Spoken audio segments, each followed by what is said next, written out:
ஆண்டவருடைய நாமத்திற்கு மகிமை உண்டாவதாக. கர்த்தர் நமக்கு தந்திருக்கிற இந்த ஆராதனையில் நாம் கேட்குற செய்திகள் எல்லாம் உங்களுக்கு ஞாபகமாக இருக்கும் என்பதற்காக நான் பாயிண்டாக நான் பிரசங்கம் பண்ணி வருகிறேன். நான் பேசுகிறது உங்களுக்கு புரியும் என்று நான் நினைக்கிறேன். புரிகிறவர்கள் எல்லாம் ஒரு அல்லேலூயா சொல்லுங்க. கர்த்தர் என்னோடு பேசி வருகிறார் என்று நீங்கள் ஆண்டவரை துதிக்கிறத நினைத்தும் கர்த்தரை நான் ஸ்தோத்திரிக்கிறேன்.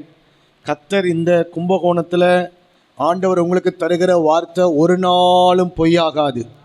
அந்த வார்த்தைகளை ஆண்டவர் நிறைவேற்றுவார். ஒருவேளை இன்றைக்கு அற்பமாக தெரியலாம், இந்த சபையில் நீங்கள் இன்றைக்கு அற்பமாகவும் இருக்கலாம். ஆனால் ஒரு நாள் வரும், அற்பமான ஆரம்பத்தை தேவன் சம்பூர்ணமாய் முடித்து தருவார். ஆமேன் சொல்லுங்க. உங்களை அழைத்தவர் உண்மை உள்ளவர், உங்களை அழைத்தவர் நீதிமானாக்கி இருக்கிறார். உங்களை முன்குறித்தார், அழைத்தார், நீதிமானாக்கினார், 4வது மகிமைப்படுத்தி இருக்கிறார். இன்னும் ஆண்டவர் உங்களை மகிமைப்படுத்துவார். இயேசு இந்த உலகத்தில் வாழ்ந்த சமயத்தில் பல தடவைகள் வானம் அவருக்கு திறக்கப்பட்டு ஒவ்வொரு தடவையும் திறக்கப்படும் பொழுது வானத்திலிருந்து ஒரு சத்தம் உண்டாகும். அதில் ஒரு சத்தம், மகிமைப்படுத்தினேன் இன்னமும் மகிமைப்படுத்துவேன் அப்படின்னு ஒரு சத்தம் பிதாவினிடத்திலிருந்து வந்தது. அதுபோல இந்த சபையை ஆண்டவர் மகிமைப்படுத்துவார். எங்கேயுமே தெரியாத, ஒரு அறியாத, யாராலையும் கேள்விப்படாத ஒரு ஊரில் இப்படி ஒரு சபை என்று நம்ம நினைத்திருந்தாலும் இந்த சபையை குறித்து மகிமையான காரியங்களை, குறைவாக அல்ல நிறைவாகவும் மகிமையான காரியமாகவும், ஒரு குளோரியஸ் சர்ச்சாகவும், ஒரு கிரேட்டஸ்ட் சர்ச்சாகவும் ஆண்டவர் இந்த சபையை கர்த்தர் இந்த தமிழ்நாட்டில் கொண்டு வருவதற்கு, அதற்காக நாம் எல்லாரும் சேர்ந்து கைகளை உயர்த்தி, ஆண்டவரே உம்முடைய நாமம் எங்களுடைய சபையின் மூலமாய் மகிமைப்படுவதாக சொல்லுங்க. வாய்களை திறந்து ஆமேன் சொல்லுங்க. ஆமேன், ஹல்லேலூயா. இந்த மாதம் ஆண்டவர் நம்ம எல்லாருக்கும் ஒரு வாக்குத்தத்தம் கொடுத்தார். லேவியராகமத்தின் புஸ்தகம் 26:19 வாசிங்க பிரதர். அந்த வசனத்தினுடைய தொடர்ச்சியை நம்ம என்ன செய்ய போகிறோம், கேட்க போகிறோம். வாசிங்க பிரதர். லேவியராகமம் 26வது அதிகாரம் 9வது வசனம். 9. நான் உங்கள் மேல் கண்ணோக்கமாயிருந்து உங்களை பலுகவும் பெருகவும் பண்ணி உங்களோடு என் உடன்படிக்கையை திடப்படுத்துவேன். சர்வ வல்லவரே, இந்த மாதம் நீர் கொடுத்த இந்த வாக்குத்தத்தமானது, போன வாரம் நீர் எங்கள் மேல் எப்படியெல்லாம் கண்ணோக்குகிறீர் என்று நாங்கள் தியானித்தோம். இந்த வாரத்தில் அதனுடைய தொடர்ச்சியை நாங்கள் தியானிக்க இருக்கிறோம். இந்த வசனம் எங்களுடைய வாழ்க்கையில் ஒரு பலத்த கிரியைகளை செய்யட்டும். இந்த வார்த்தைகள் பலமாய் கிரியைகளை நடப்பிக்கட்டும். இந்த செய்தியை கேட்கிற ஒவ்வொருவரையும் ஆசீர்வதிங்கப்பா. பரிசுத்த ஆவியானவர் இந்த வார்த்தையின் மூலமாய் உங்களுடைய பிள்ளைகளோடு கூட இடைப்படுங்க. உங்கள் வார்த்தை வல்லமையாய் புறப்படட்டும். இந்த காலை நேரத்தில் இந்த ஆராதனையில் வந்திருக்கிற யாராய் இருந்தாலும் சரி, நீர் அவர்களோடு இடைபட வல்லவர். இவர்களுக்கு தேவையான வார்த்தை பரத்திலிருந்து உண்டாகட்டும். உமது அடியேனாய் என்னை நீர் மறைத்து வெளிப்படுங்க. ஆவியானுடைய ஆளுகைக்குள்ள விட்டு தருகிறோம். இயேசு கிறிஸ்துவின் நாமத்தில் வேண்டிக் கொள்கிறோம் பிதாவே, ஆமேன் என்று சொல்லுங்கள். ஆமேன், ஹல்லேலூயா. இந்த மாதம் ஆண்டவர் நமக்கு கொடுத்த வாக்குத்தத்தம், நான் உங்கள் மேல் கண்ணோக்கமாயிருந்து உங்களை பலுகவும் பெருகவும் பண்ணுவேன் என்று சொன்னார். ஆண்டவர் நம்மீது ஒரு பார்வை வைத்திருக்கிறார். தேவ பார்வை நம்மீது பட்டால் ஒரு 7 காரியம் நடக்கும் என்று உங்களுக்கு பிரசங்கம் பண்ணினேன் போன வாரத்தில். ஒரு 7 நபர்களை சுட்டி காட்டி, தேவ பார்வை எப்படிப்பட்டது, அவருடைய பார்வைக்கு ஒன்றத்தையும் மறைத்து வைக்க முடியாது. அவர் பார்வை நம்ம மேலே விழுந்தா, இந்த வேத புஸ்தகத்தில் சிலர் மேலே விழுந்ததுனால என்ன நடந்தது, நம்ம மேலேயும் விழுந்தா நமக்கு என்ன நடக்கும் என்பதை உங்களோட நான் பேசினேன். அதோடு கூட இந்த வசனத்தில் 2 காரியம் வலியுறுத்தப்படுகிறது. ஒன்று, தேவன் கண்ணோக்கி பார்த்து, 2வது ஆண்டவர் கண்ணோக்கி பார்க்கிறவர் பலுகவும் பெருகவும் பண்ணுகிறார்.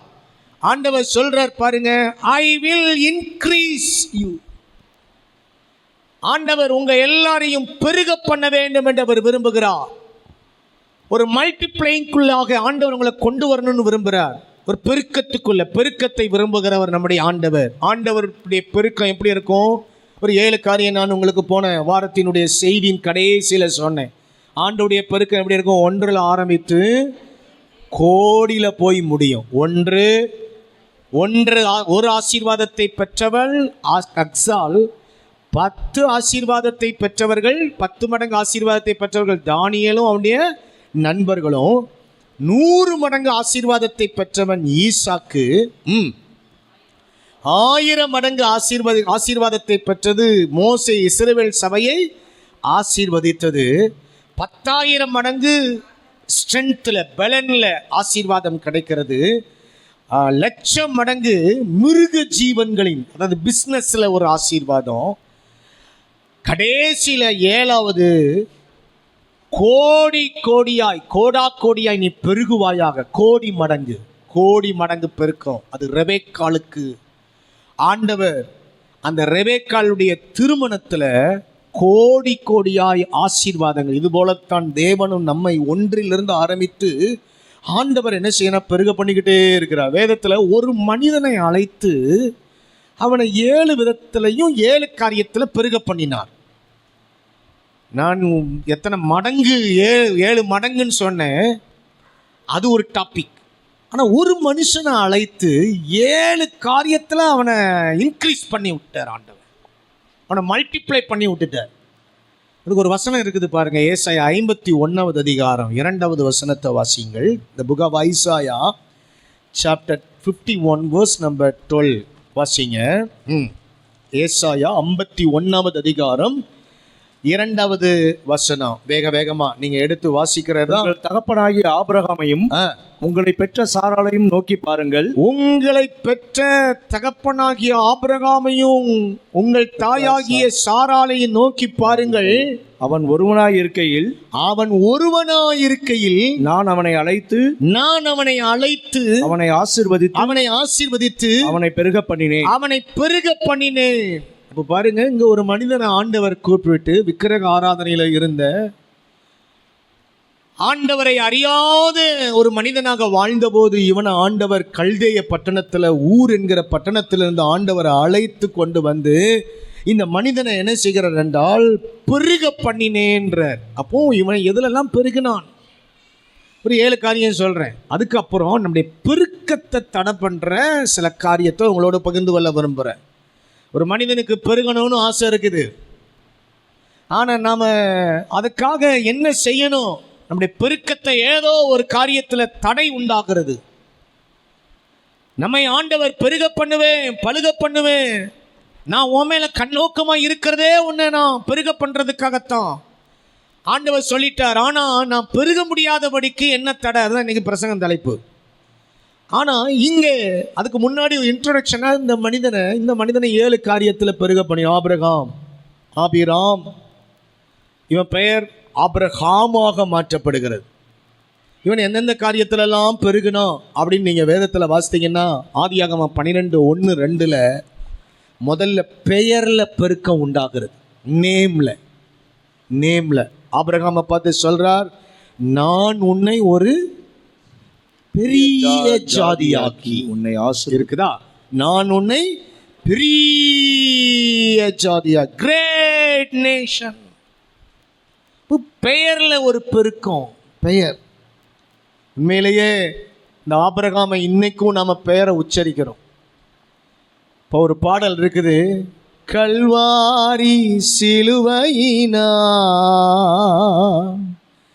என் சாபங்கள் உடைந்ததையா, ஆபிரகாமின் ஆசீர்வாதங்கள் இந்த அடிமைக்கு கிடைத்ததையா. பெயர்ல இந்த ஆபிரகாம் எங்கேயோ இருந்தான், ஆபிராம் என்று இருந்தான். இவனை ஆண்டவர் ஆபிரகாமாக மாற்றி இவன் பேரை இன்னைக்கு வரைக்கும் பாருங்க பெருகிக்கிட்டே தான் இருக்கு. அவன் காலம் முடிஞ்சு போச்சு. இப்பவும் நாம உட்கார்ந்து ஆபிரகாமின் ஆசீர்வாதம் எனக்கு கிடைக்கட்டும். ஆண்டவர் பெருக பண்ணுவேன்னு சொன்னா அது நடக்கும். ஆபிரகாமுக்கு அதை 7 காரியத்தில் பெருக்கத்தை கொடுத்ததில் நம்பர் 1 நேம்ல. இந்த ஆபிரகாம் பேரை அதுக்கு முந்தி இந்த உலகம் அறியாமல் இருந்திருக்கலாம், ஜனங்களும் ஜாதிகளும் தெரியாமல் இருந்திருக்கலாம். ஆனால் ஆண்டவர் மேலே வைத்த இந்த விசுவாசம் இந்த ஆபிரகாமுக்கு பெயரில் ஒரு பெருக்கம். ஆபிரகாம் மரித்து ஆயிரக்கணக்கான ஆண்டுகள் ஆனாலும் இந்த ஆபிரகாமின் பெயரை இன்றைக்கும் திருச்சபைகள் உச்சரித்து கொண்டே இருக்குது, இன்னைக்கும் அதை பயன்படுத்தி கொண்டே இருக்கிறது. அப்போ இவன் பெயரை ஆண்டவர் பெருக பண்ணினது போல உங்கள் பெயரையும் ஆண்டவர் பெருக பண்ணுவார். நீங்களும் அட்ரஸ் தெரியாமல் எங்கேயோ ஒரு மூலையில், ஒரு கிராமத்தில், ஒரு பட்டணத்தில், ஒரு ஓரத்தில் நான் உண்டு, என் வேலை உண்டு அப்படின்னா நீங்கள் ஆபிரகாமை போல நீங்கள் இருந்து வரலாம். பட் உங்களை ஆண்டவர் கரம் பிடித்தவர் உங்கள் பேரை பெரிய ஜாதியாக மாற்றணும்னு அவர் விரும்புகிறார். ஆமென் சொல்லுங்க. 2வது பெருக்கம் ஆதியாகமம் 17:2, 17ஆம் அதிகாரம் 2வது வசனத்திலிருந்து, நான் உனக்கும் எனக்கும் நடுவாக என் உடன்படிக்கையை ஏற்படுத்தி உன்னை மிகவும் திரளாய் பெருக பண்ணுவேன் என்றார். பார்த்தீங்களா? பெருக பண்ணுவேன், உன்னை பெருக பண்ணுவேன். இதில் எதில் பெருக்கன்னா ஜனக்கூட்டத்தில், ஜனத்திரல்ல. ஆபிரகாமுக்கு ஆண்டவர் பெருக்கம் பெயரில் பெருக்கம், 2வது ஜனத்திரல்ல பெருக்கம். ஆபிரகாமும் ஆண்டவர் அழைக்கும் பொழுது 75 வயது. 75 வயது ஆபிரகாமுக்கு.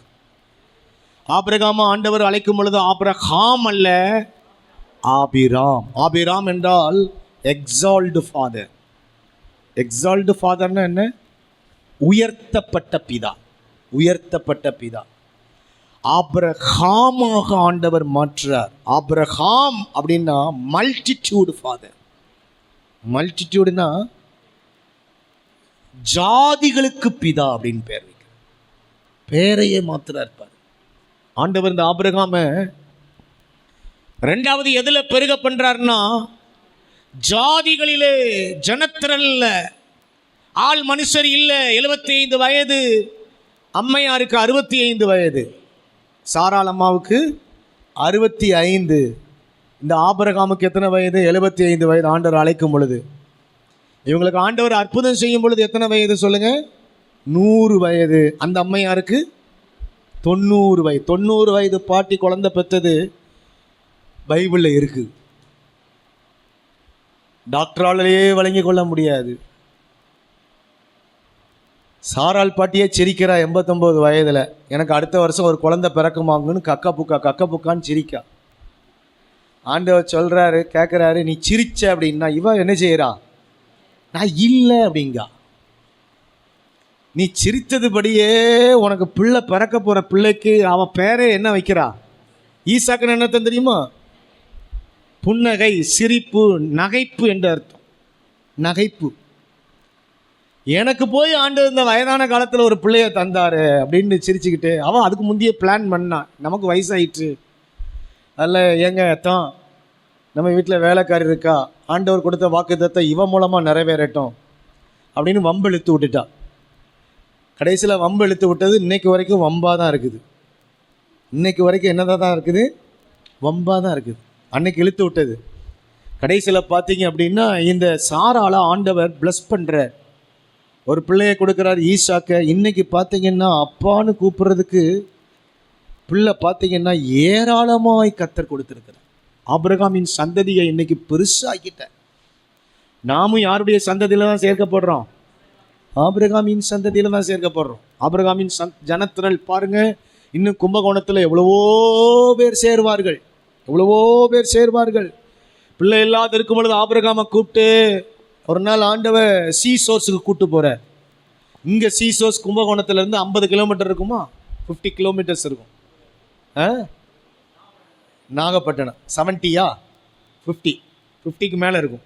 போய் இந்த சீசோர்ஸ் ஏரியாவுக்கு கூப்பிட்டு போய் கடற்கரை மணல் எண்ணு அப்படின்ற இவன் ஆண்டவரை பார்த்து சொல்லியிருப்பான். கொஞ்சம் எண்ணியிருப்பான். எண்ணி பார்த்துட்டு, ஆண்டவரே என்னால் கவுண்ட் பண்ண முடியலை. அப்போ ஆண்டவர் சொல்ல, இந்த கடற்கரை மணலை பார்க்குறியே, என்ன முடியலைன்னு சொல்கிறேன்ல, இது மாதிரி உனக்கு பிள்ளை இருக்கும் அப்படின்ட்டு. ஒரு நாள் ஆட்சி ஐயரும் காற்று வாங்குறதுக்காக திண்ண வாசலில் உட்காந்துருக்கலாம். ஏன்னா அவங்க வீட்டில் கூடார வாசலில் உட்காந்து பழக்கம். ஒரு தடவை உட்காந்துருக்குறாங்க, ஆண்டவர் அவங்கள 2 பேரையும் கூப்பிட்டுங்க வெளியே கூப்பிட்றாரு. ராத்திரி நேரத்தில் கொஞ்சம் கற்கள் ஆயிடுச்சு. கற்கள்னா என்னது, கொஞ்சம் சாயங்கால வேலையில் இருட்டிடுச்சு. இருட்டின நேரத்தில் வெளியே கூப்பிட்டு, ஆபிரகாம், சாராள், பிள்ளை இல்லைன்னு கவலைப்படாத, உனக்கு ஜனம் இல்லைன்னு கவலைப்படாத, உனக்கு யாருமே இல்லைன்னு கவலைப்படாத, இங்கே வா, வானத்து நட்சத்திரங்களை பாருனார். பார்த்தான், எல்லாத்தையும் கவுண்ட் பண்ணு அப்படின்றார். 1 2 3 4 5 6 ஒரு சில இதை கவுண்ட் பண்ணிவிட்டு, ஆண்டவரே முடியலை அப்படின்றான். இந்த வானத்து நட்சத்திரங்களை கவுண்ட் பண்ண முடியாதது போல உனக்கு ஜனத்திரட்சியை நான் உனக்கு தருவேன், ஜனத்திரலை நான் உனக்கு தருவேன், ஜன பெருக்கத்தை நான் உனக்கு தருவேன் அப்படின்னார். ஆண்டவர் கொடுத்தார். கர்த்தர் கொடுத்தது நிறைவேறுது. பெருக்கத்தை பாருங்க, ஜனத்திரல்ல பெருக்கம் இன்னைக்கு பெருகி இருக்கிறார், நிறைவேறினது.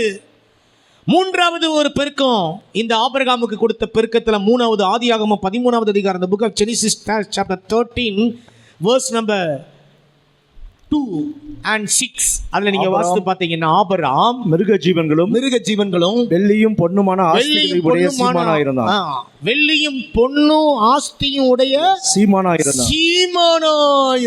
சீமான்னா பெருகிட்டான், ஐஸ்வர்யத்துல ஆஸ்தியில பெருகிட்டான். எதுல பெருகிட்டான்?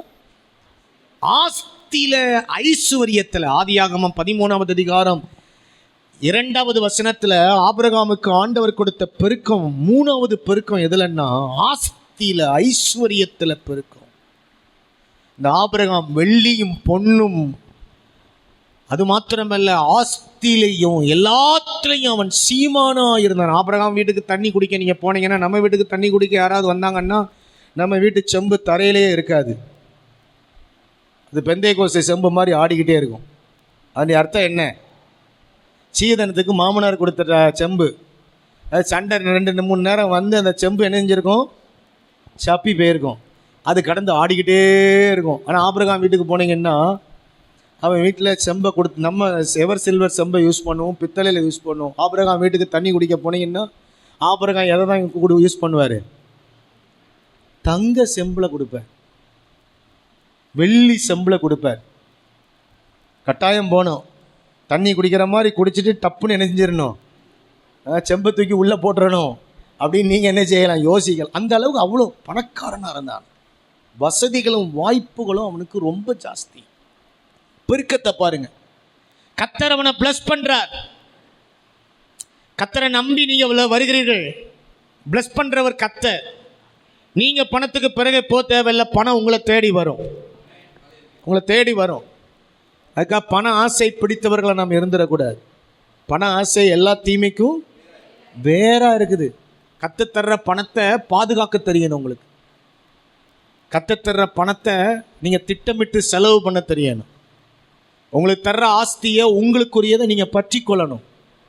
உங்களுக்குரியதை ஞானமாக நீங்கள் என்ன செய்யணும், செயல்படுத்தணும். 4வது ஒரு பெருக்கம் இந்த ஆபிரகாமுக்கு ஆதியாகமம் 13:17 வாசிக்கிறோம். ஆதியாகமம் 13:17 எதுல 4வது ஒரு பெருக்கத்தை, நீ எழுந்து தேசத்தின் நீளம் அகலமும் எம்மட்டும் நடந்து திரி, உனக்கு அதை தருவேன், நான் உனக்கு இந்த தேசத்தை தருவேன். ஆண்டவர் பாருங்க, அவன் நீளம் அகலம் அம்மட்டு நடந்து தெரிகிற இடத்தையெல்லாம் அப்போ நிலத்துல பெருக்கும். எதுல பெருக்கம்? லேண்டில் பெருக்கம். சில ஆட்கள் ஒரு லேண்டை வாங்குறதுக்குள்ள தலைகீழ நிற்கிறோம், அதில் ஒரு வீடை கட்டுறதுக்குள்ள அதை விட கொடூரம். பல்லெல்லாம் விழுந்து முடியெல்லாம் கொட்டி அப்படிதானே சில ஆட்கள் இருக்கிறாங்க. இந்த ஆபிரகாமின் ஆசீர்வாதத்தில் 4வது ஆசீர்வாதம் என்னன்னா, நிலங்களை கத்த தருகிறவர், நிலத்தை தருகிறவர் கத்தர். கை வை தலையில சொல்லுங்க. இவனுக்கு 1 அடி நிலம் கூட கானான் தேசத்தில் இல்லாது இருந்தது. 1 அடி நிலம் கூட இல்லை, ஒரு சின்ன லேண்டு கூட இல்லை இவனுக்கு. ஆனால் கத்தர் அவனை பார்த்து சொன்னார், இந்த தேசத்தில் உனக்கு நான் லேண்டை தருவேன், ஆனால் நீ நடக்கணும் அப்படின்னார். நடக்கிறான். நீளம் எம்மட்டும் அகலம் எம்மட்டும் நடக்கிறான். ஆண்டவர் கொடுத்த பெருக்கத்தில் ஒன்று, நிலத்தில் பெருக்கத்தை ஆண்டவர் கொடுக்கிறார். பாட்டுக்கு நடந்து நடந்து நடந்து நடந்து ஆண்டவர் நடக்கிற இடமெல்லாம் அவன் நினச்சிருப்பான், இதெல்லாம் கால் மிதிக்கிற தேசமெல்லாம் கர்த்தருக்கு சொந்தமாகும். நம்ம பாட்டு பாடுறோம், ஆனா ஆபிரகாமுக்கு எப்படி தெரியுமா? கால் மிதிக்கிற தேசமெல்லாம் ஆபிரகாமுக்கு சொந்தமானது. ஆண்டவர் அவனை நடக்க பிராக்டிக்கல் ஒர்க் கொடுக்குறாரு. தியரி ப்ராமிஸ் வேலை கொடுத்துட்டாரு. பிராக்டிக்கல் என்ன வேலையை கொடுக்குறாரு பாருங்க. 90 வயது தாத்தா 80 வயது தாத்தா நடக்கணும்னா எப்படி நடந்திருப்பார்? இங்கேருந்து தமிழ்நாடு அளவு இருக்குன்னு வைங்களா, தமிழ்நாடு அளவு இருக்குன்னு நடக்கிறான். அவன் நடந்த இடம்லாம் இன்னைக்கு அவன் சந்ததிக்கு சொந்தமாயிடுச்சு. ஒன்றை கூட விலை கொடுத்து வாங்கலை. கர்த்தர் அதை சுதந்திரமாக்கி கொடுத்தார், சொந்தமாக்கி கொடுத்தார். அங்கிருந்த ஜாதிகளை துரத்தி இவங்களுக்கு கொடுத்தார். தேவன் நிலத்தின் மேலே. ஆனால் இவன் ரொம்ப ஜென்டிலான ஒரு ஆள். ஒரு தடவை பிரபுக்கள் எல்லாம் சேர்ந்து அவன் மனைவி இறந்த உடனே ஒரு மக்களா குகையை கொண்டு வந்து, பிரபுவே நீங்கள் எடுத்துக்கோங்க அப்படின்னு சொல்லி சொல்லுவான். அப்படி சொன்னபோது ஆபிரகாம் என்ன சொல்லுவான்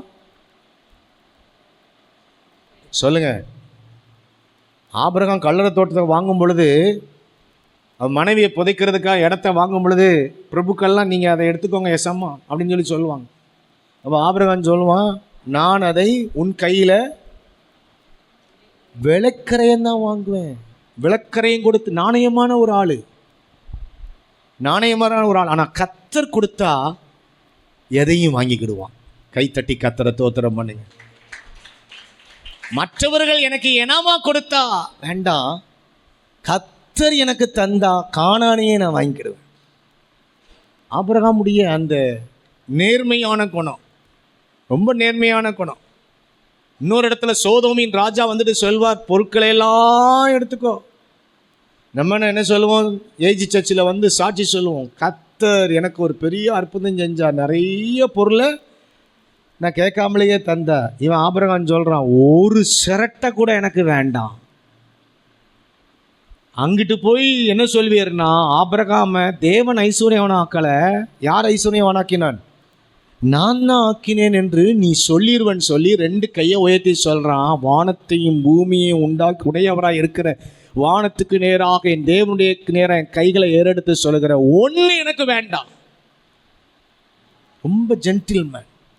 ஒரு அல்ல சொல்லுங்க. எதையும் ஆசைப்பட்டது கிடையாது, நிலத்தையோ பொருளையோ ஆசைப்பட்டது கிடையாது. அள்ளி கொடுக்குற. எப்படி பெருக்கம் பாருங்க. வச்சிக்கோ வச்சிக்கோ வச்சிக்கோ நிலத்தை. அடுத்தது ஒரு பெருக்கத்தை பாருங்க. ஆதியாகமம் 23:5-6. 23 Genesis chapter 23 verse number 5 and 6. ஆதியாகமம் 23வது அதிகாரம் 5வது வசனம் 6வது வசனம். அதற்கு ஏத்தின் புத்திரர் ஆபிரகாமுக்கு பிரதியுத்தரமாக, எங்கள் ஆண்டவனே, எங்கள் ஆண்டவரே, நாங்கள் சொல்லுகிறதை கேளும். நல்ல கவனிங்க. ஏத்தின் புத்திரர் ஆபிரகாமை பார்த்து சொல்றாங்க, எங்களுடைய ஆண்டவரே, ஆண்டவனே, நாங்கள் சொல்லுகிறதை கேளும். நல்ல கவனிங்க. எங்கள் ஆண்டவனே, எங்கள் பிரபுவே. அந்த இடத்துல நீங்க வாசித்து பார்த்தீங்கன்னா, எங்களுக்குள்ளே நீ இருக்குதா? எங்களுக்குள்ளே நீர் மகா பிரின்ஸ், பிரபு. அப்படின்னா ஊர்லயே கணம் பெற்றதுல கணத்துல பெருக்கமா இருக்கான், கார்னர்ல பெருக்கம். எதுல? கணத்துல, மரியாதையில, ரெஸ்பெக்ட்ல. ஆபிரகாம் 5வது எதுல பெருகி இருந்தான்னா ரெஸ்பெக்ட்ல பெருகி இருந்தான். இந்த ஆபிரகாம் அவங்க ஊர்ல எப்படி கூப்பிட்டாங்க எல்லாரும்? கிரேட் பிரின்ஸ், மகாபிரபு, பிரபுவே, ஆண்டவனே. உங்க ஊர்ல உங்களை எப்படி கூப்பிடுறாங்கன்னு தெரியல. எல்லா ஊர்லயும் சொந்த ஊரில் தீர்க்கதரிசிக்கு கனம் இல்லை அப்படின்னு பைபிள் இருக்குது. ஆனால் ஆபிரகாம் வாழ்ந்த ஊரில் ஆபிரகாமை எப்படி கூப்பிடுறாங்க? மகா கணத்தில், ரெஸ்பெக்டில். உங்கள் லைஃப்பில் ஆண்டவர் உங்களை கனப்படுத்துவார் பிரதர். அற்பமாய் நினைக்கப்படுகிறீர்களோ, எல்லாராலும் ஒதுக்கப்படுகிறீர்களோ, உங்களை எல்லாரும் கனவீனம் பண்ணுறாங்களோ, ஆண்டவர் உங்களை பழுகவும் பெருகவும் பண்ணுவார். எதில் தெரியுமா? கணத்தில், கணத்தில் பெருக பண்ணுவோம். உங்கள் பிள்ளைகள் அற்பமாக நினைக்கப்படுறாங்களா, அவங்க இருக்கிற அவங்க சுச்சுவேஷனில் கர்த்தர் மாற்றி கிரியை செய்து ஆண்டவர் ஒரு கணத்தை தருவார். விசுவாசிங்க. அடுத்தது 6வது லூக்கா எழுதின சுவிசேஷம் 16வது அதிகாரம் 22வது வசனத்தில்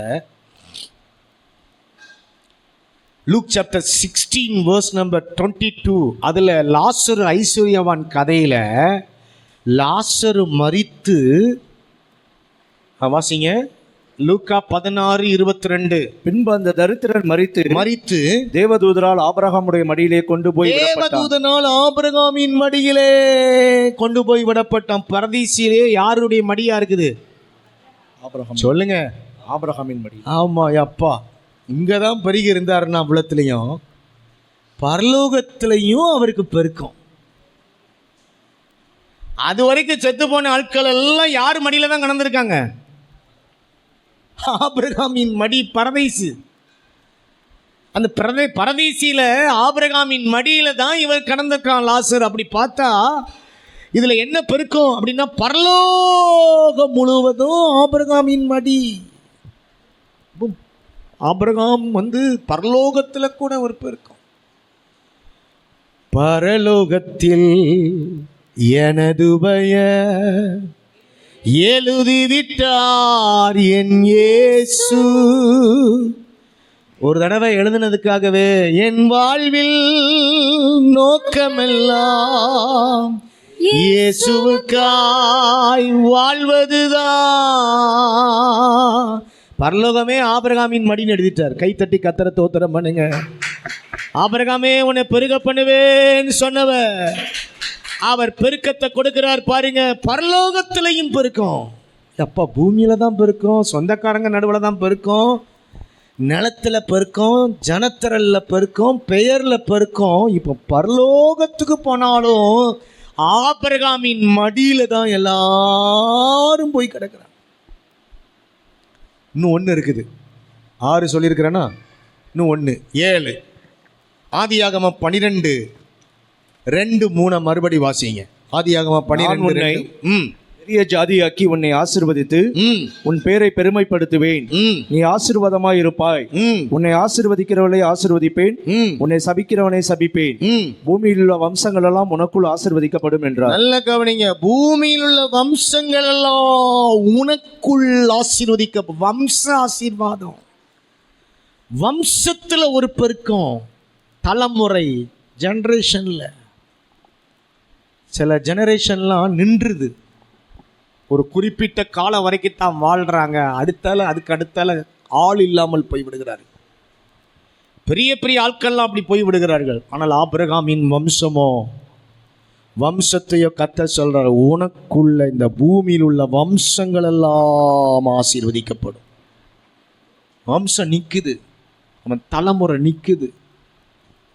அவனுடைய வம்சத்தில் ஒரு பெருக்கத்தை கர்த்தர் கொடுக்கிறார். வம்ச ஆசீர்வாதம். உனக்குள்ள பிறர் உன் மூலமாய் ஆசீர்வதிக்கப்படுவார்கள். எவ்வளவு பெரிய காரியம் பாருங்க. உனக்குள்ள உன் வம்சம் ஆசீர்வதிக்கப்படும்.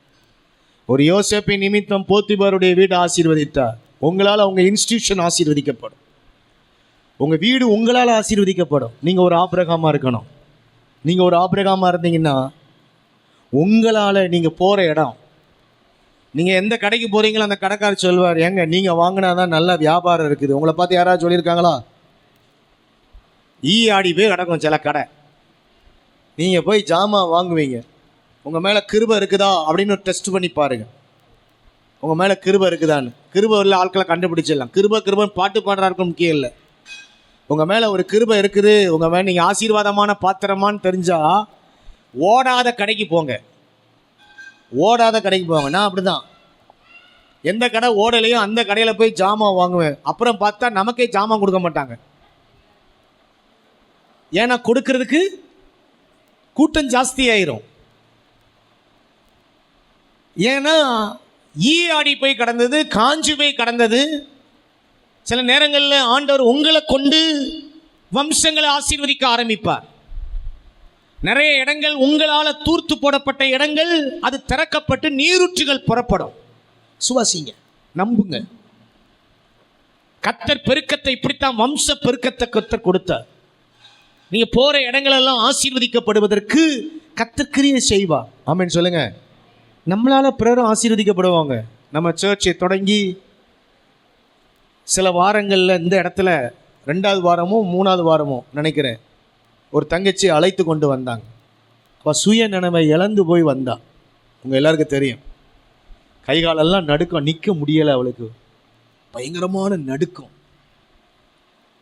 அவங்க ஃபேமிலியில் இருக்கிறவங்க அழைத்து கொண்டு வந்தாங்க. பாஸ்டர் எவ்வளோ கவுன்சிலிங் கொடுக்குறோம், ஆனால் பட் ஒன்றும் நடக்க மாட்டேங்குது, இவளுக்கு ஒரு தெளிவு இல்லை. அவளுடைய வஸ்திரத்தை அவள் போட முடியாத அளவுக்கு என்ன செய்யுது, பயங்கரமான மென்டலி அவளுக்கு பயங்கர டார்ச்சர் ஆயிட்டா. அந்த இன்சிடெண்ட்டை வெளியில் சொல்ல முடியாது, ஆனால் பட் அதனுடைய அவுட்லைனை மட்டும் நான் உங்களுக்கு சொல்கிறேன். அந்த அளவுக்கு பயங்கரமான ஒரு இக்கட்டான நிலைமை, பிள்ளைய காப்பாற்றப்படுமான்னு அந்த தாய் நின்று அழுதா. நானும் பாஸ்டர்மாவும், உங்களில் சிலருக்கு தெரியும், எல்லாருக்குமே ஓரளவு தெரியும், ஜோம் பண்ணோம். நடந்த காரியம் ஒரு 2-3 நாள் கழித்து அடுத்த வாரத்தில் அந்த பாப்பாவுக்கு ஆண்டவர் ஒரு தெய்வீக விடுதலையை கர்த்தர் கொடுத்திருக்கிறார். நம் நிமித்தம், நம்ம சபை நிமித்தம் பிறரை கர்த்தர் தொடுகிறார். இது பயங்கரமான அற்புதம், இது பயங்கரமான அற்புதம். இந்த பாப்பாவுக்கு ஒரு விடுதலை கிடைத்து நல்லா இருக்கிறாங்க அப்படின்னு அவங்க குடும்பத்து ஆட்களே சொன்னது.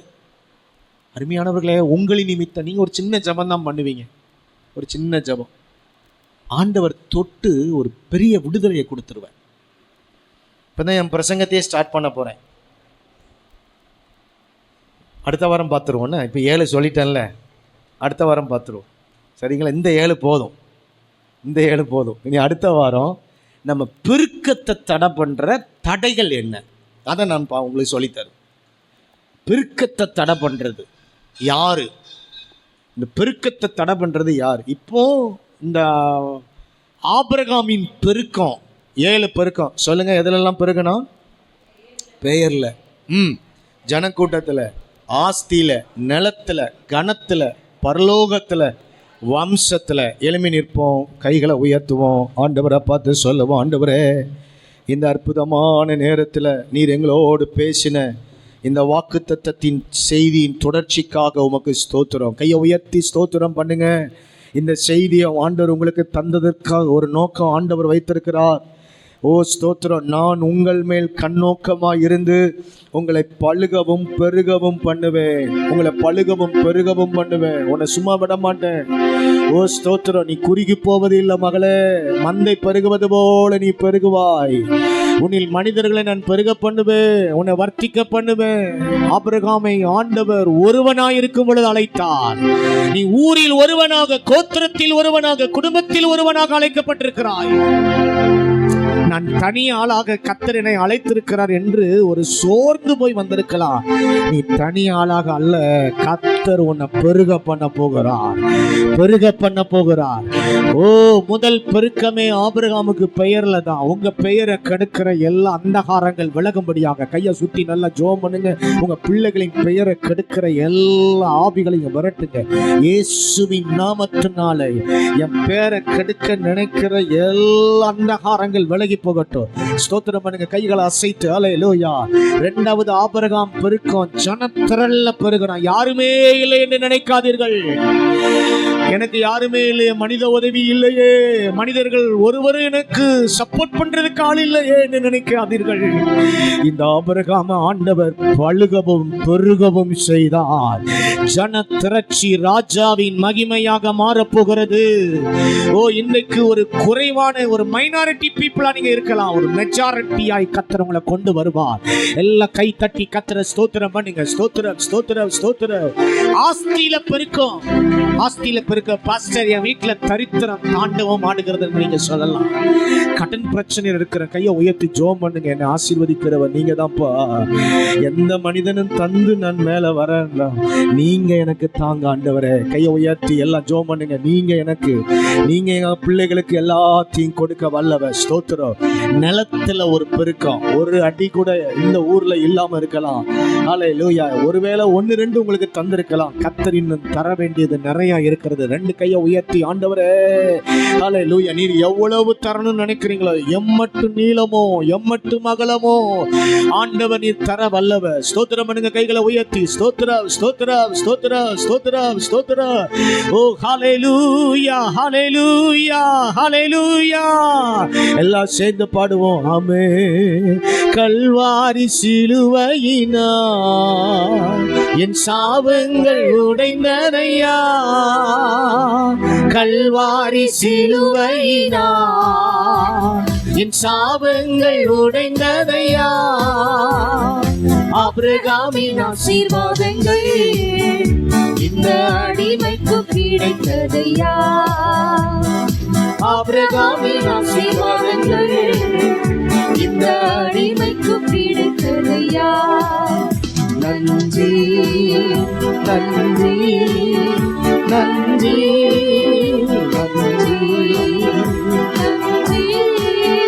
நன்றி பாடுவோம் மகிழ்வோம் கொண்டாடுவோம் அப்பா சமூகத்தில் பாடி மகிழ்ந்து கொண்டாடுவோம், பாடுவோம் மகிழ்வோம் கொண்டாடுவோம் அப்பா சமூகத்தில் பாடி மகிழ்ந்து கொண்டாடுவோம்.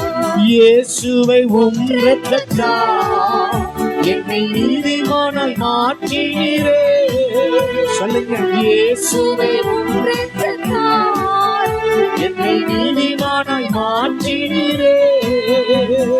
பரிசுத்த ஆவி தந்து மண்மை ஊற்றினீரே, பரிசுத்த ஆவி தந்து மண்மை ஊற்றினீரே. பாடுங்க எல்லாம். நன்றி நன்றி நன்றி நன்றி நன்றி நன்றி. பாடுவோம் மகிழ்வோம் கொண்டாடுவோம் அப்பா சமூகத்தில் பாடி மகிழ்ந்து கொண்டாடுவோம், பாடுவோம் மகிழ்வோம் கொண்டாடுவோம் அப்பா சமூகத்தில் பாடி மகிழ்ந்து கொண்டாடுவோம். இந்த மாத வாக்குத்தத்தத்தின்படி உங்களுக்காக ஜெபிக்க பாஸ்டமா முன் வருவார்கள். இந்த மாத வாக்குத்தத்தத்தின்படி நான் உங்கள் மேல் கண்ணோக்கமாயிருந்து உங்களை பழுகவும் பெருகவும் பண்ணுவேன். இந்த வார்த்தைக்காக எல்லா கைகளை உயர்த்தி, ஆண்டவரே எங்களை பார்க்கிறவர் மாத்திரமல்ல, எங்களை பெருக பண்ணுகிறவர். அன்பின் பரிசுத்த பிதாவே, இந்த நேரத்திலே கர்த்தாவே ஆண்டவரே, இந்த மாதத்திலே எங்களுடைய சபைக்கு நீர் தந்த வாக்குத்தத்தத்திற்காய் ஜெபிக்கிறோம். ஆண்டவரே, உமக்கு நன்றி செலுத்துகிறோம் அப்பா. சொல்லப்பட்ட ஒரு வார்த்தையாவது வீணாய் போகாதபடி ஆண்டவரே, நீர் சொல்லியிருக்கிற வார்த்தையின்படி என்ன நோக்கமாக அந்த வார்த்தை உம்மிடத்திலிருந்து வருகிறதோ அந்த நோக்கத்தை நிறைவேற்றாமல் அது செல்லுவதில்லை. ஆண்டவரே ஏசப்பா ஸ்தோத்திரம். ஆண்டவரே, இந்த இடத்துல தேவைகளோடு இருக்கிற பிள்ளைகளுடைய தேவைகள் சந்திக்கப்படட்டும் அப்பா. என்னென்ன காரியத்திலே உமது பார்வை பட வேண்டுமோ அந்த காரியங்களில் எல்லாம் கர்த்தாவே நீர் உமது பார்வையை ஆண்டவரே நீர் கண்ணோக்கமாய் இருந்து நீர் காணப்படும்படியாய் ஜெபிக்கிறோம் அப்பா. இயேசுவே உமக்கு ஸ்தோத்திரம் அப்பா. பெருக்கங்கள் பழுக்கங்கள் உண்டாகும்படியாக நாங்கள் ஜெபிக்கிறோம். எல்லா காரியத்திலையும் பிரியமானவனே, உன் ஆத்துமா வாழ்வது போல நீ எல்லாவற்றிலும் வாழ்ந்து சுகமாய் இருக்கும்படி வேண்டுகிறேன் என்ற வார்த்தையின்படி கர்த்தாவை எல்லா காரியத்திலையும் உமது பிள்ளைகளை ஆசீர்வாதமாய் வைக்கும்படியாய் ஜெபிக்கிறோம் அப்பா. ஒவ்வொருவர் மூலமாய் உமது ராஜ்யம் இந்த கும்பகோணத்திலே கட்டி எழுப்பப்படட்டும் ஆண்டவரே. உமது ராஜ்யம் பலமாய் ரூபிக்கப்படட்டும் ஆண்டவரே. உமது ராஜ்யம் வருவதாக அதற்கேற்றபடி எங்கள் மக்களை ஆயத்தப்படுத்தி நீர் பயன்படுத்தும்படியாக ஜெபிக்கிறோம் அப்பா. ஆசீர்வதியும் பொறுப்பெடுத்துக் கொள்ளும் இயேசுவின் நாமத்தில் பிதாவே, ஆமென் ஆமென். இருக்கிற இயேசு கிறிஸ்துவினுடைய கிருபையும் பிதாவாகிய தேவனுடைய அன்பும் பரிசுத்த ஆவியானுடைய அந்யோன்ய ஐக்கியமும் நம் அனைவரோடு இயேசுவின் வருகை நிலைத்திருப்பதாக. எல்லாரும் சேர்ந்து சொல்லுங்க, என் ஆத்துமாவே கர்த்தரை ஸ்தோத்திரி, என் முழு உள்ளமே அவருடைய பரிசுத்த நாமத்தை ஸ்தோத்திரி. என் ஆத்துமாவே கர்த்தரை ஸ்தோத்திரி, கர்த்தர் செய்த சகல உபகாரங்களையும் மறவாதே. ஆமென். கர்த்தர் உங்கள் எல்லாரையும் ஆசீர்வதிப்பாராக. Praise the Lord, praise the Lord. Thank you very much.